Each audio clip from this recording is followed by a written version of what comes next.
بسم الله الرحمن الرحيم الحمد لله رب العالمين والصلاة والسلام على سيدنا ونبينا محمد وعلى آله الطيبين الطاهرين ولعنة الله على أعدائهم أجمعين من الآن إلى قيام يوم الدين.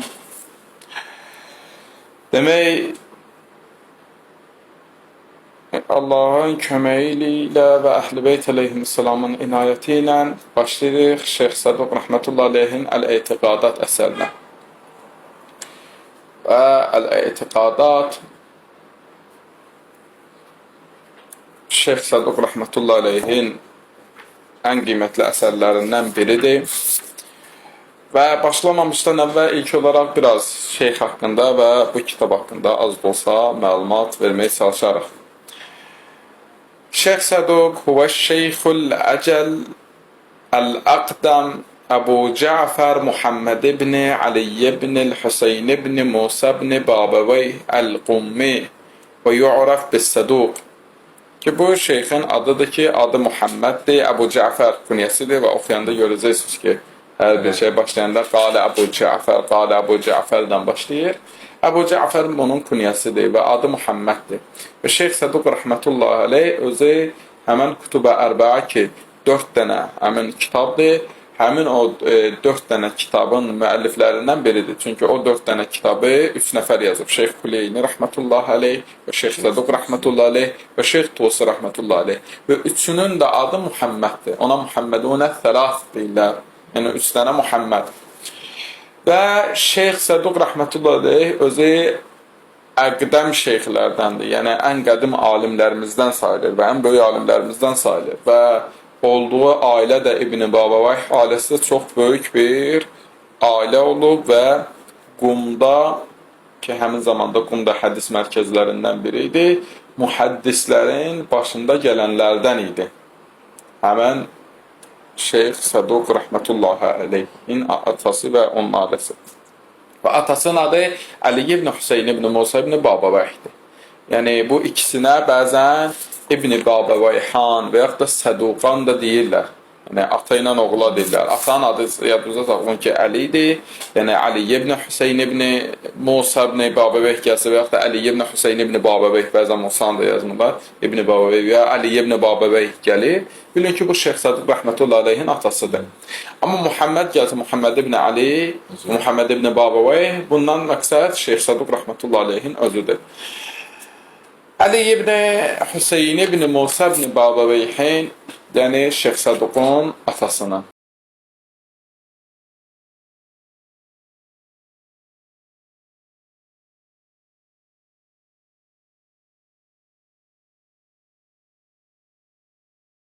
Ali ibn Hüseyn ibn Musa ibn Babavayh, yəni Şeyx Səduq rəhmətullahi aleyhin atası getdi İraqa. İraqa səfər edəndə orada Hüseyn ibn Ruhla görüşür. Hüseyn ibn Ruh kimdir? Neçənci naibdir? 3-cü naibdir. Hüseyn ibn Ruh rəhmətullahi aleyh 3-cü naibdir. Və Bağdada gedəndə o ilə görüşür. Çünki həmin zamanda elə bil imamın bu xas naibi idi. Hamı bilirdi ki, imam buna xəbər göndərir və buna nəsə yazırdılar və imama çatdırırdı. Və əgər imama bu cür nə xəbər çatdırılsa, hardansa alimlər gedəndə, bu alimlər özləri də neynədilər? Həmin bu şəxslə görüşürdülər. Və bununla görüşəndə, yəni elə ki, qayıtmaq istəyirdi, Hüseyn ibn Ruha bir dənə məktub yazdı verdi. Və istədi ki, bunu İmam Zaman ağaya çatdırsın. Çünki İmam Zaman ağaya sözü olanlar xas naiblərə həmin bu məktubu çatdırırdı.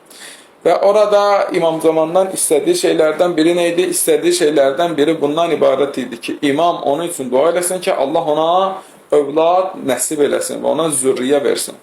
Və bundan neçə gün sonra bir xəbər gəlir imamdan və xəbərin də məzmunu bu olur ki, bir dənə deyləmi cariyə olacaq, yəni deyir ki, hal-hazırda olan yoldaşından övladın olmayacaq, amma deyləmi bir dənə cariyə olacaq, həmin o cariyədən sənə 2 dənə fəqih, görün fəqih, yəni nə demir? Yəni fəqih, yəni müctəhid indi demirik, ona fəqih deyirik. Bir var ki, insana fəqih deyə birik və yaxud da böyük bir müctəhid mərcə, məsələn, deyək Seyyid Xoyi rəhmətullahi aleyh kimi sözə deyir ki, bu fəqihdir. Bunu deyirlər, filan ki, buna Seyyid Xoyi fəqih deyib.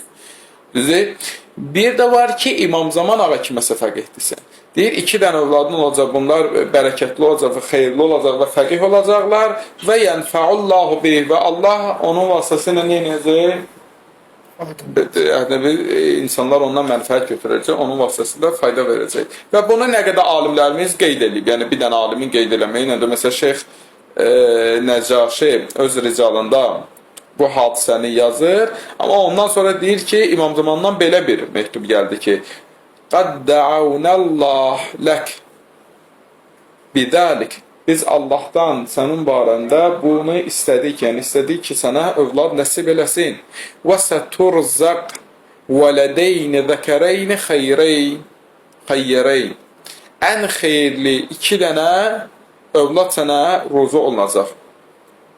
Və bunu deyəndən sonra deyir ki, və daim Əbu Abdullah Hüseyin ibn Abdullah deyir ki, Əba Cəfər, yəni Şeyx Səduqun özü daim bunu iftixar eləyərdi. Həmçə deyərdi ki, Ənə vulidtu bi də'vəti sahibəl Əmr aleyhisselam. Ki, buna rizal o.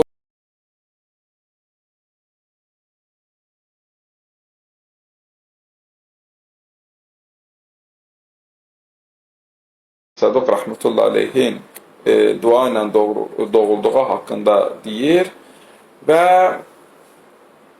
deyir ki, Şeyx Səduqun atası getdi, həmən Hüseyin ibn Ruhla görüşdü və ondan bu şey istədi və qalə fəsəəltuhu fəənhədal deyir ki, ən yəd'ullah ən yərzuqəhu vələdən zəkərən deyir ki, ondan istədi ki, Hüseyin ibn Ruhdan istədi ki, İmam Zamandan istəsin ki, o Allaha dua eləsin ki, ona bir dənə pak övlad versin. Deyir, o da dedi ki, mən istəmişəm, amma ondan qadağan et, thumma əxbərəni bə'də zalik bi thalathati ayyam. Birinci deyir ki, mən istəmişəm, ola bilər bundan əvvəldə demişdi. Buradan belə məlum olur. Ya bundan əvvəl demişdi, ya ümumiyyətlə Hüseyin ibn Ruhun öz ürəyinə gəlib dua eləyib ki, yəni istəyib ki, İmam Zamandan ki, bəs bu Şeyx Səduqul əvvələ, yəni Şeyx Səduqun atasını üçün dua eləsin, amma deyir ki, mən bunu dedim imama, imam məndən bunu qadağan elədi mənə. Dedimə. Amma deyib, bundan 3 gün sonra dedi ki, قَدْ دَعَى لِعَلِيِّ بْنَ الْحُسَيْنِ رَحِمَهُ اللّٰهِ Ali ibn Hüseyin üçün dua elədi. فَإِنَّهُ سَيُولَدْ لَهُ وَلَدٌ مُبَارِكْ يَنْفَعُ اللّٰهُ بِهِ وَبَعْدَهُ أَوْلَادٍ Ki, ona elə övlad verəcək ki, Allah onun vasitəsilə mənfəət verəcək başqalarına və onun övladları da olacaq. Bundan sonra nəql eləyir yenə də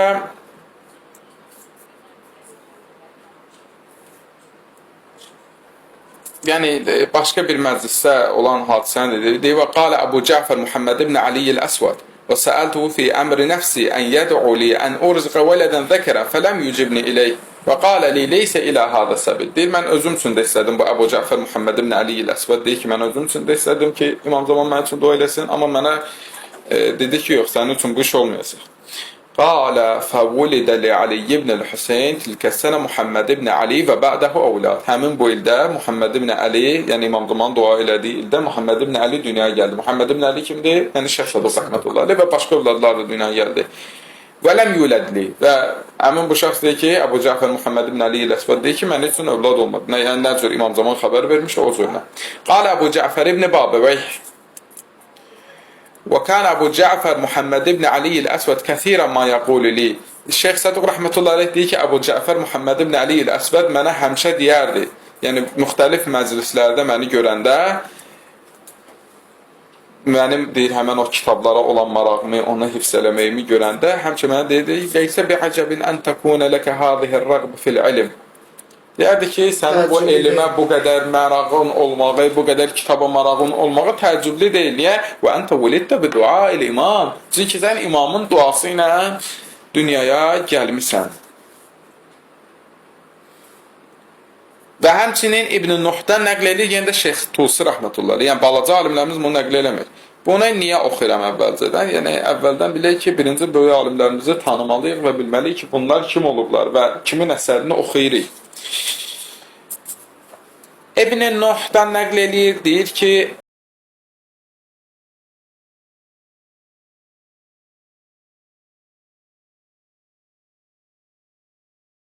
Saiğil Qummi mənə dedi.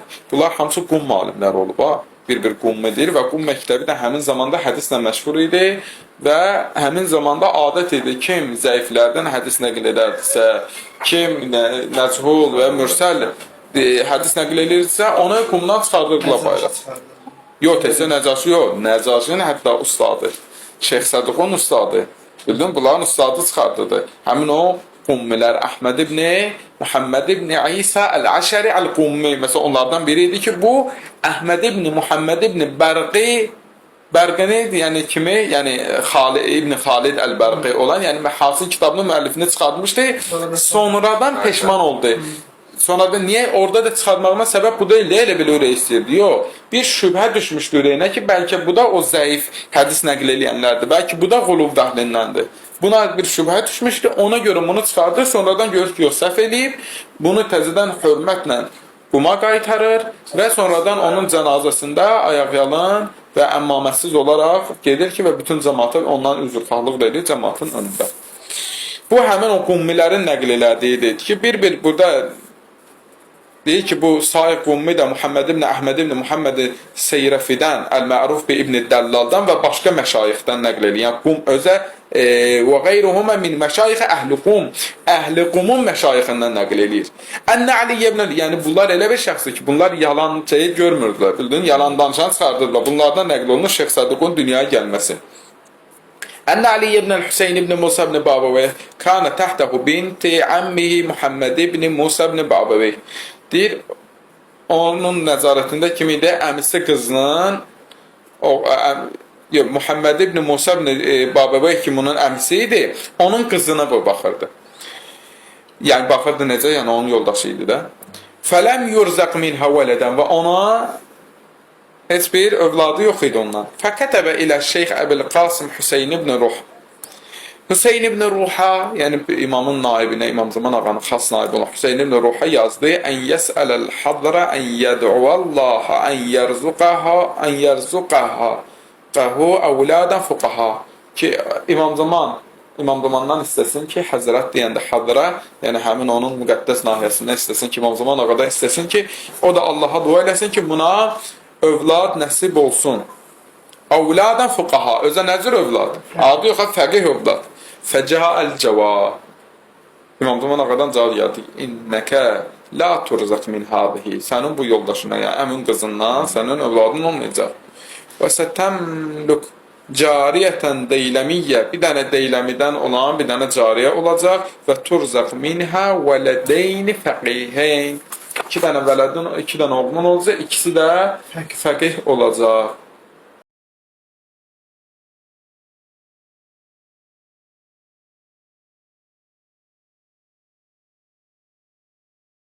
Muhammed vəl-Hüseyn fəqihan mahiran fil-hifz. Bundan sonra nəql edirlər. Şeyx Səduq əvvəliyyə, Şeyx Səduqun atasının övladları haqqında deyir ki, Şeyx Səduqun övladlarından danışanda deyir, bir Muhammed övladı vardı, bir də Hüseyn vardı ki, bunlar ikisi də fəqih idi və mahir idilər. Nədə? Fil-hifz. Hifzdə. Və yəhfəzani ma la yəhfəz qeyruhuma min əhli qum. Və digər əhli qumun hifz eləyə bilmədiklərini bunlar hifz eləyə bilirdi. Niyə? İmam Zamanın bərəkətidir, İmam Zamanın duası ilə. Və ləhuma əxun ismuhul Həsən. Bunların bir dənə qardaşı da var, adı Həsəndir. Və huvəl avsat. O da belə ortadır. Yəni, o qədər böyük fəqihdir. Müştəqilun bil ibadə və zuhd. İbadətlə məşğuldur, zöhdlə məşğuldur. La yəxtəlit minnət və la fiqhədə. İnsanlara qarışmır və onun elə də böyük bir fəqihliyi yoxdur. Kimi üçün dedi? Üçüncü qardaş üçün. Niyə? İmam Zamanın duasında demişdi, iki dənə. Yox, demir duasızdır. Sadəcə imam demişdi ki, sənin iki dənə fəqih övladın olacaq. Yəni, iki qardaşın ikisinin də fəqihliyinə İmam Zaman ağa şəhadət verir. Bu, bunun məqamıdır. Və Şeyx Səduq rəhmətullahi aleyh təbii ki, bundan sonra yəni, bu İmam Zamanın duası ilə də bunun ömründən elə gözlənilir ki, bu qədər kitab olsun. Və kitablarının sayı haqqında demək, kitabları, çoxlu kitabları var. Şeyx Səduq rəhmətullahi aleyhin çoxlu yazdığı kitab var. Sadəcə həmin o kitablar da hamısı gəlib bizə çatmayıb təbii ki. Və sadəcə bunun bir dənə kitabında özünün bir dənə yazdığı hissəyə baxın, bunu Əl-Fəqihdə yazır. Mən onun yazdığı kitablardan biri və Kutub-ı Ərbədən olan kitablardan biri hansıdır? Mən la yahzuruhul fəqih. Mən la yahzuruhul fəqih kitabıdır ki, bunu da bir nəfər, bir hörmətli bir şəxs xahiş edir ondan və deyir ki, Ər-Razi adında biri var. Deyir, onun bir dənə Mən la yəhzuruhu tabib əsəri var. Yəni, bir dənə əsəri var ki, kimin yanında həkim yoxdursa, onun üçün yazır. Və ondan xahiş edir ki, sən də belə bir əsər yaz ki, adı olsun, yəni adını demir, amma belə bir əsər olsun ki, yəni burada ehtiyac olmasın, yəni fəqih olmayanda da biz oradan nəsə bir əməl eləyə bilir. Bir növ risalə. Şeyx Səduq rəhmətullah aleyh də orada yazır, adını da qoyur həmin o adına. Mən la yəhzuruhul fəqih. Mən la yəhzurul fəqih nə mənasındadır? Yəni yanında fəqih olmayan şəxsin kitabı. Yəni bu kitab həmin Şeyx Səduq rəhmətullah aleyh və əvvəlcədən deyir ki, bu kitabda olan mən la yəhzurul fəqih kitabında olan həmin o hədislər ki var, bunlar mən fətva verirəm. Allahla mənim aramda olan bir höccətdir bunlar və mən buna fətva verirəm. Ona görə orada nə deyibsə, onlar onun fətvasıdır. Bir iki dənə o ixtilaflı yerdə təbii ki, mütəariz deyirlər də hədislərin, o yerlərdə də təbii ki, onun həlli ilə. Yəni, bu Şeyx Səduq rəhmətullah aleyhin fətva verdiyi bir kitabdır. Həmin o kitabda gəlir, öz kitabları haqqında gör nə deyil. Müqəddiməsində yazır ki, 1-ci cild 3-cü səhifədə, bunun kitablarının sayı özü yazır, 245 dənə çatır. Özün yazdığına baxın, 245 dənə. Yaxşı, bunu nə zaman yazır? Hələ Mən la yəhzurul fəqih yazanda. Mən la yəhzurul fəqihi bu qutarıb Hicri 372-ci ildə.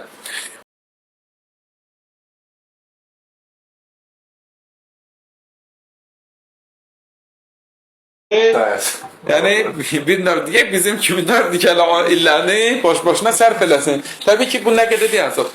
Amma dediyim kimi, nə qədər əsəri gəlib bizə satmayıb. Məsələn, bunun böyük bir dənə təfsir kitabı olub, özü açıq-aşkar nəsədən yerdə deyil. Onu deyəcək, o ayrı. Məsələn, təfsir kitabı olub, təfsir kitabı gəlib bizə satmayıb. Özü deyil, özü təfsirə aid 2 dənə əlavə kitabı olub. Və yaxud da tarixə aid kitabı olub. Müəyyən, məsələn, hələ bunu oxuyanda görəcəksiniz, neçə dənə yerdə deyir ki, mən bu barədə bir dənə əlavə kitab yazacağam. Bu mövzunun barədə əlavə kitab yazacağam. Filan mövzuda əlavə bir dənə kitab yazacağam. Mövzuları bir-bir əl-etiqadatda işarə eləyəndə deyir ki, mən bu barədə müəyyən kitablar yazacağam, yəni inşallah bu barədə gələcək. Və yazdığı kitabların nə qədərləri, məsələn, gəlib çatan kitablar da az deyil. Məsələn, indi hələ zehnimdə olanların bəzindən mən la yəhzurul fəqih. 4 kitabdan biridir. Yəni Şiənin ən əsas 4 kitabından biridir. Və ondan sonra Ət-Təvhid. Təvhid həqiqətən təvhid barədə yazılan əsərlərin içində bir şah əsərlərdəndir. Ki, Şeyx Səduq rəhmətullah aleyh ancaq təvhidə aid orada yazıb və orada onun verdiyi müəyyən şərhlər ki var, bunu da oxuyanda istər Şeyx Səduq olsun, istər Şeyx Fülani olsun, bəziləri təəssüflər olsun, həqqi mənadakı. Adını kimsə elm əhli qoyur. Gəlir, məsələn, Şeyx Səduq rəhmətullah aleyh, indi ola bilər, demirik ki, hər nə deyib məsumdur, bunun hər bir fikir qəbul olunmalıdır. Düzdür? Hələ bu ehtimal da var ki, Şeyx Səduq rəhmətullah aleyhin bir çox dediyi hələ daha doğru olsun, nə ki, indiki zamanda deyilən. Sadəcə onun əlində o sırf dəlil olub deyə o sözü deyib. Bu günlər hər hansı alimimiz onun o sözünü qəbul eləmirsə, demir ki, Şeyx Səduq rəhmətullah aleyh səhv eləyib. Deyir ki, yox, bu Şeyx Səduq ola bilər dəlillərlə sabit olsun. Sabit olduğuna görə hökm eləyib. Amma mənə bu günləri zamanım uzanıb, həmin o dəlillərin bir çoxu itib, bir çox kitablar aradan gedib, həmin onlar getdiyinə görə mənə dəlil olaraq sabit olmayıb deyə mənim cürətim yoxdur hökm eləyim. Yəni, bugün fəqih ki, deyir, Şeyx Səduqun nəql elədiyi zəifdir. Zəifdir bu mənada demir ki, yəni Şeyx Səduq nə deyibsə, hə, yox, bunu qəbul eləmirəm. Yəni, necə qəbul eləməm? Yəni, yox, bu söz zəifdir, bu sözə heç ağıllı deməz. Nəzəbillah, bu mənada deyil. Sadəcə Şeyx Səduq üçün özü əvvəldən deyir ki, bu mənə hüccətdir. Sadəcə alimlərimiz deyir ki, ola bilər ki, onun yanında elə bir qərinələr olub ki, elə bir dəlillər, elə bir nişanələr olub ki, həmin o nişanələr, dəlillərlə bu ona hüccət olub və doğrudan da doğru nəzər odur. Sadəcə bu günləri həmin o nişanələrin çox ziddiyinə görə dediyim kimi nə qədər kitablar aradan gedir. Şeyx Səduqun, bir dənə Şeyx Səduqun yazdığı nə qədər kitab aradan gedir. Həmin o yazdığı o kitablar aradan gedibsə, bu yazdığı kitablar aradan gedibsə, demək, oradakı nişanələr və qərinə, bəlkə məsəl üçün bu barədə ki, hökm eləyib bu hədisinə, bəlkə bunun başqa bir səhih sənədi var, bizə gəlib çatmayıb. Və yaxud da o qədər ravilər var ki, onlar məchuldur deyə, bir gün bizə məlum deyil deyə, biz onlardan söz qəbul eləmirik. Deyirik, zəifdir. Bəlkə onun zamanında onun dəlilləri olub, nə qədər rical kitabları olub ki, itib batıb. Həqiqətən nə qədər rical mütəqəddimlərin, Şeyx Tusidən əvvəl nə qədər rical yazanlar olub. Şeyx Tusi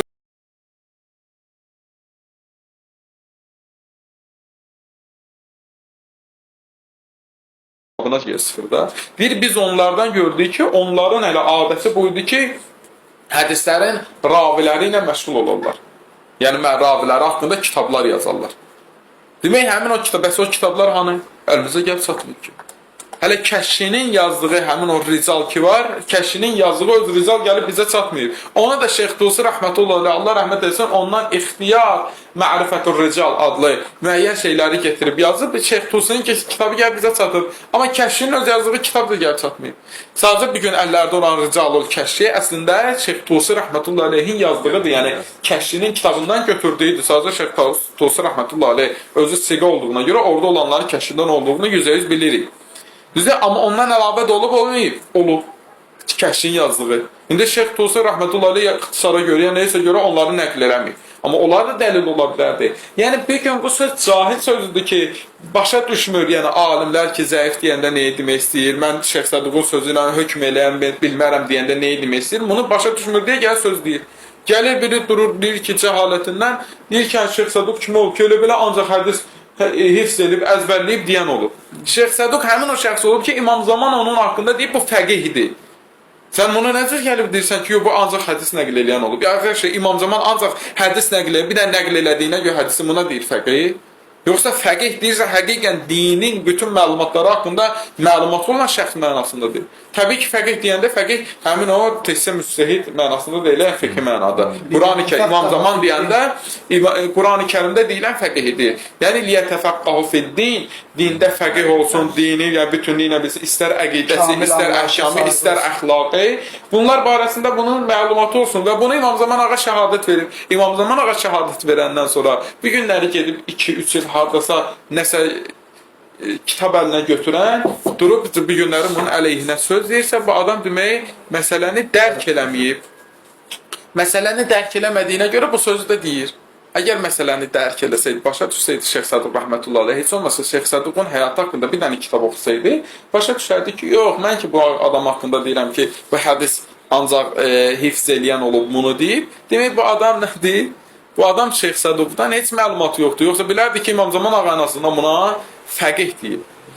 Və bunun əsərlərindən biri nədir? Mədinətül Əlim. Mədinətül Elm həmin o əsərdir ki, Şeyx Səduq rəhmətullah aleyhin o yazdığı əsərlər ki, deyirəm, təfsir və s. olub, sonra tovhid olub, sonra məsələn, xisal olub. Xisal müəyyən bir məqsədlə yazıb. Xisal nə məqsədlə yazıb? Xisal budur ki, ancaq həmin o hədislər ki, ədədlə gələn hədislər. Xisaldan bir dənə baxın. Məsələn, 5 parasında gələn hədislər. 5 dənə nə gəlib? 5 dənə qovum belə olar, 5 dənə qovum onu yazıb. Axırı gəlir neçədə dayanır? 400-də dayanır. Hədis-i ərbəəmiyyə deyirlər, məşhurdur, çox qəşəngdir belə hədisdir. Düzdür, demirəm 400-ə qədər bütün ədədlər gəlir. Hansı ədədlər ki, o barədə nəsə gəlir, onları yazır. Zubdətül Hədis. Hə? Hə. Düzdür, məsələn, bu onun yazdığı nə olub? Xisal əsəri olub. Xisaldan əvvəl də əlavə kitab belə əmalisi olub. Və yaxud da qısa yazdığı əsərlərdən biri, məsələn, Əl-Etiqadat,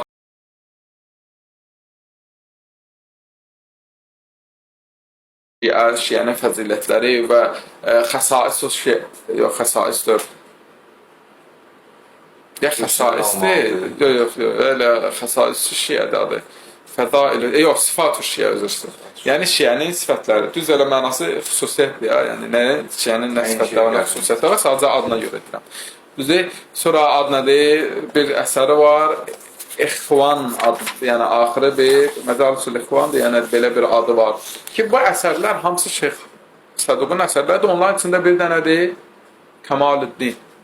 Məsələn, Kəmaluddin əsəri İmam Zaman ağa haqqında yazılan ən gözəl əsərlərdəndir. Nə cür ki, Şeyx Tusidə Əl-Qeybə sayılırsa, Şeyx Səduqda da Kəmaluddin sayılır və orada verdiyi, başqa məsələlər verdiyi rəddiyələrə baxın və o əsəri oxun, görün nədir. Həmən bu Kəmaluddin əsəri olan Şeyx Səduq üçün alimlər nə deyir? Mədinətül Elmi görənlər deyir ki, Mədinətül Elm kimi bir kitab yazmayıb.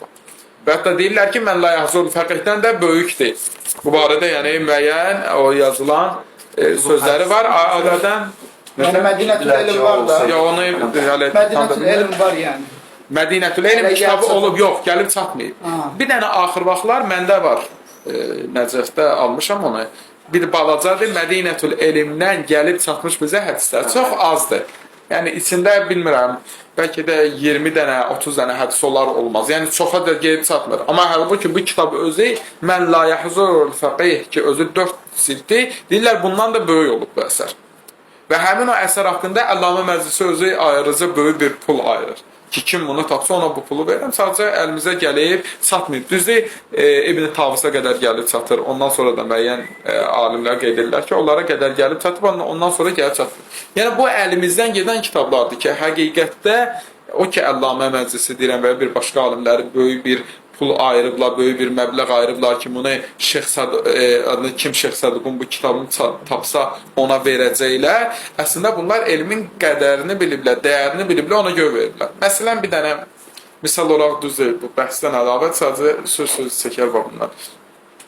Mirzə Nuri, rəhmətullah aleyh, Müstədrəkül Vəsail Şiə əsərini yazan. Özünün, onun cəlaləti haqqında məlumat əldə eləmək istəyirsinizsə, bir dənə Ağabozoq Tehranının Əd-Dəriyəsinə baxın. Əd-Dəriyədə Mirzə Nuri haqqında görün nələr yazır. Bir günləri bəzi cahillərin əlinə düşüb Mirzə Nuri belədir, Mirzə bölü. Bir dənə də kitabına görür ki, Fəsul kitab yazıb. Halbuki onun Ağabozoq Tehranı özü təbii ki, kitab yazmaqda, alim tanımaqda mütəxəssis adam olub. Əd-Dəriyə əsəri, yəni bu gün Şiədə demək olar tək-tük əsərlərdəndir. Həqiqətən təracüm haqqında sən bir dənə alimlərin kitabları haqqında məlumat əldə eləməksən, alim nə kitab yazır. Burada bu dəqiqə əlimizdə olan ən geniş kitablardan biri, bəlkə də birinci Əd-Dəriyədir. Həmin Əd-Dəriyədə deyir ki, ustadım haqqında, yəni məzmununu deyirəm, deyir, ustadım haqqında çox zülm eləyiblər. Və orada başlayır onun həyatı haqqında yazmağa, nə cür bir zöhdü olub bu adama. Yəni zöhdünə, baxsaq orada nə cür zöhd sahibi olub, nə cür əxlaq sahibi olub və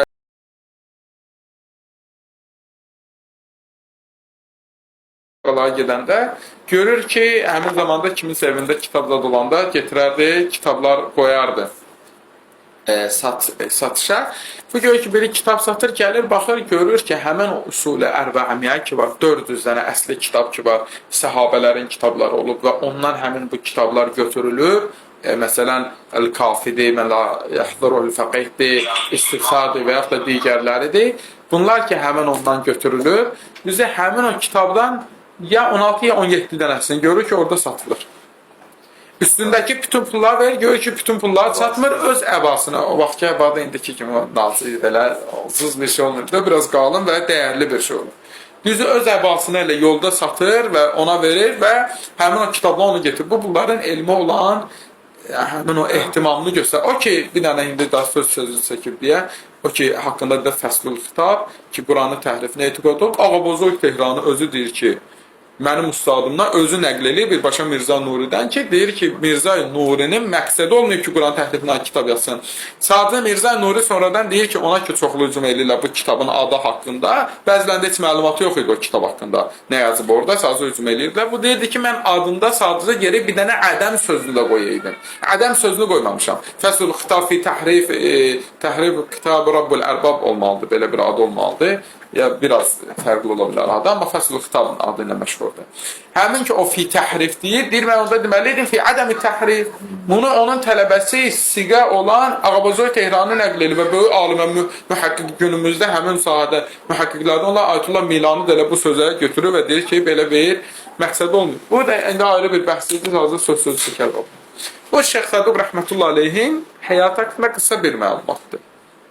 Təbii ki, bunlar, yəni bu şəxslərin həyatları öyrənilməlidir, çünki bunlar bizim irsimizdir. Amma bundan sonra keçirik Əl-Etiqadat əsərinə. Əl-Etiqadat əsəri Şeyx Səduq rəhmətullahi aleyhin dediyi qiymətli əsərlərindən biridir, amma çox böyük də deyil, yəni həcm baxımından. Qısa olaraq etiqadatı bir növ bəyan edib və etiqadatı oxuyanda özünüz görəcəksiniz ki, bir çox yerdə, çünki indi axır zamanlar ki, bu Müəssisətül İmam-ül Hadi İmam-ül Hadi müəssisəsi bunu çap eləyib. Çox yaxşı da çap eləyib ki, bunun mətnini getirib və altında şərh olaraq hədisləri getirib, həmin dediyi sözün hədislərini. Və bunu bir-bir oxuyanda görəcəksiniz ki, hətta baxmayaraq ki, burada Şeyx Səduq hədis getirmir. Çox nadir halda hədis getirib. Amma Şeyx Səduqun adabı buydu, qədim alimlərin adabı bundan ibarət idi ki, bir söz deyəndə hədislə deyirdilər. Ayrı sözüm və ona sübut edir həmən bu əl-etiqadat əsəri. Görəcəksiniz bir-bir mətnini oxuyanda filan sözü bu cür təbirini getirməyib, əslində orada şərhində verəcək hədisi, görəcəksiniz hədisdə imam nə cür deyibsə, bu da o cür nə deyib. Başqa bir söz deməyib. Hədisdə imam nə deyibsə, bu da onu deyib. Başqa bir söz demir. Və Şeyx Saduq rəhmətullahi aleyhin yazdığı əl-etiqadat əsəridir. Amma əl-etiqadat əsəri bundan sonra, Şeyx Saduqdan sonra Şeyx Mufid yazıb Təshihul Etiqadat. Təshihul Etiqadatda Şeyx Mufid rəhmətullahi aleyh, çünki bunların biraz məktəb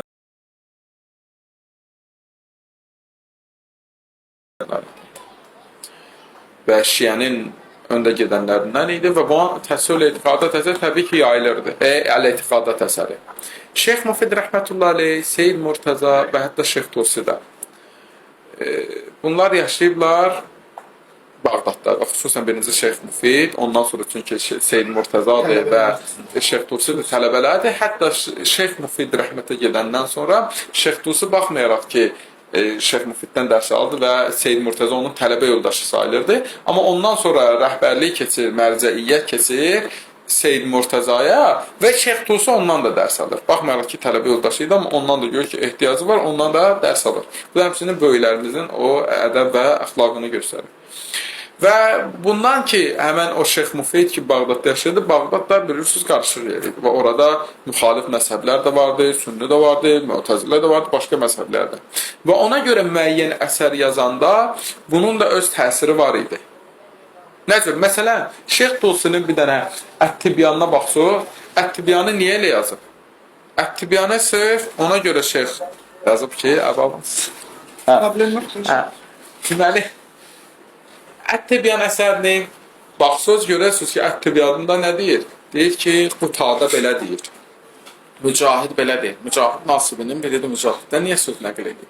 Ona görə nəql edir ki, bu ki, Bağdadda əhl-i sünnət çox idi və həmçinin Şeyx Tusi və digərlərində kitablarda onların əlinə çatırdı.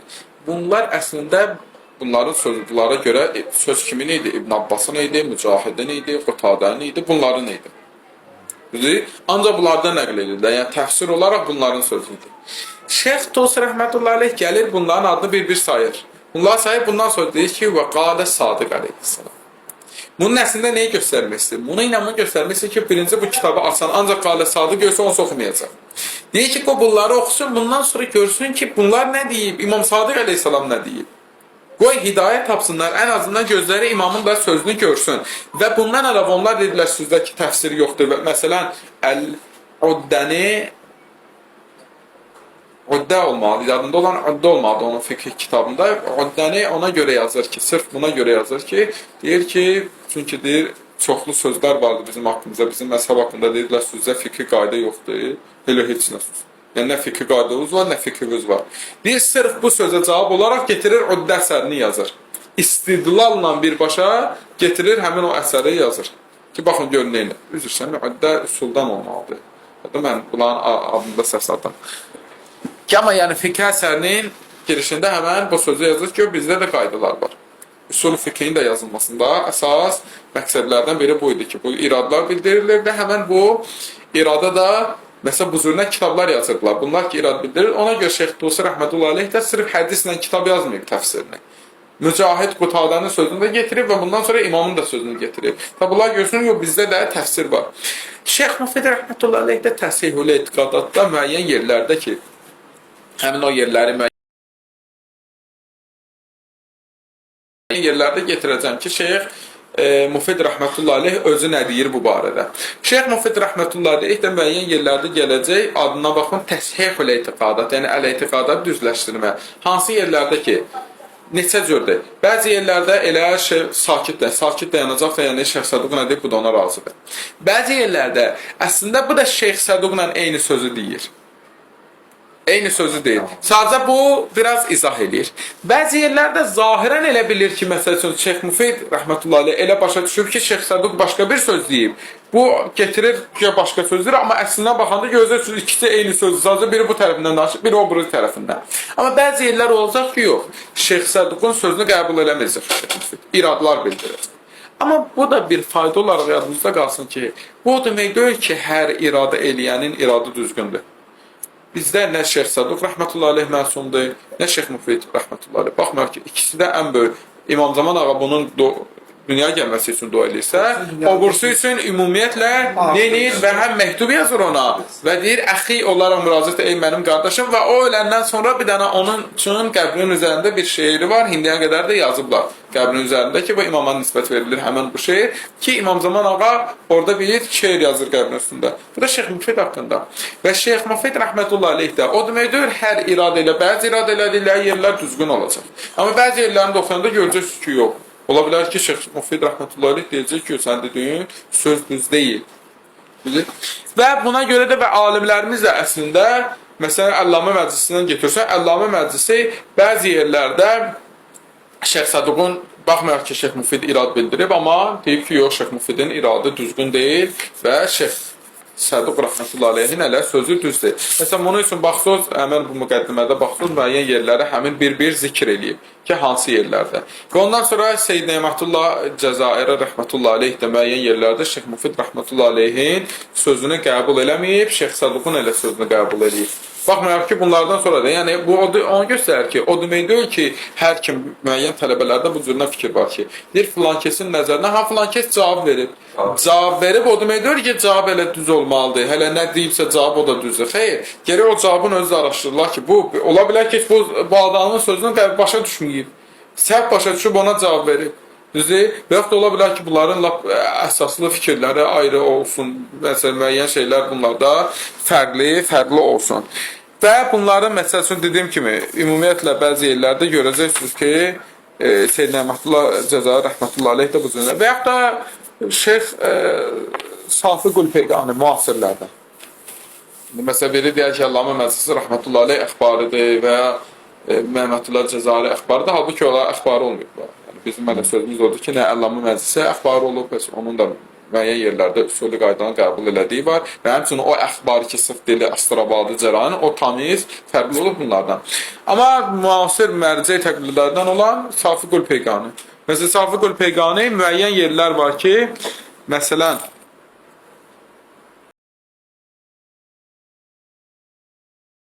sözünü qəbul elədiyi yerlər.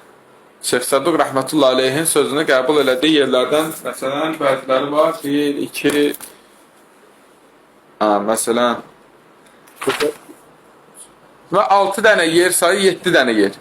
7 dənə yer sayır ki, bu 7 dənədə baxmayaraq ki, Şeyx Müfid rəhmətullahi aleyh etiraz eləyib Şeyx Saduqa, düzdür, amma Şeyx Safi Qulpeyqani sonradan gəldi ki, yox, Şeyx Müfidin öz sözü işqallıdır, Şeyx Saduq elə nə deyib, o düzdür. Bəzi yerlərdə gəlib təliq vurub, amma bəzi yerlərdə də, demirim, məsələn, bəzi 4 dənə yer var ki, həmin o 4 dənə yerdə Şeyxolar da bu Müfidin. Yox, onu biz oxumayacaq. Sadəcə müqəddiməsində müəyyən yerləri deyil, müqəddiməsində var. Bəli. 4 dənə yerdə, məsələn, Şeyx Müfidin dəstəkləyib. Şeyx Müfidin nəzərini qəbul edib, yox, doğrudan da Şeyx Müfidin iradə düzdür və o qəbul olunmalıdır. Və məsələn, 3 dənə yox, təqribən 16 dənə yer getirir. 16 dənə yeri getiriləcək ki, 16 dənə yerdə əslində Şeyx Müfid nə, Şeyx Saduqun dediyi eyni sözdür. Sadəcə, yəni Şeyx Müfid biraz artıq izah verib, ya müəyyən hissəsinə baxın, başqa bir tərəfinə baxın. Bunlar da bir-bir inşallah oxuyacaq və onları görəcəksiniz. Və həmçinin Şeyx Cəfər Subhani rəhmətullahi aleyh Mucam Təbəqat-ı Mütəkəllimin müqəddiməsində məsələn müəyyən yerlərdə elə Şeyx Saduqun sözünü qəbul edilib, müəyyən yerlərdə Şeyx Müfidin. Yəni bunu ona görə gətirəm ki, hər yanda ki Şeyx Müfidin sözünü gətirdiyi, o demək deyil ki, Şeyx Müfidin gətirdiyi sözlər hamısı düzdür və onu qəbul eləməliyik. Bu kitabın müqəddiməsi idi. Yəni müqəddimə olaraq həm həyatı haqqında qısa və həm də müqəddimə. İnşallah bundan sonra başlayacaq Əl-Etiqadat əsərinin özünə və oradan da inşallah nə qədər bacardıqsa o qədər davam eləməyə çalışacağıq. İnşallah bəxtimiz qalsın. Sallallahu aleyhi və səlləm.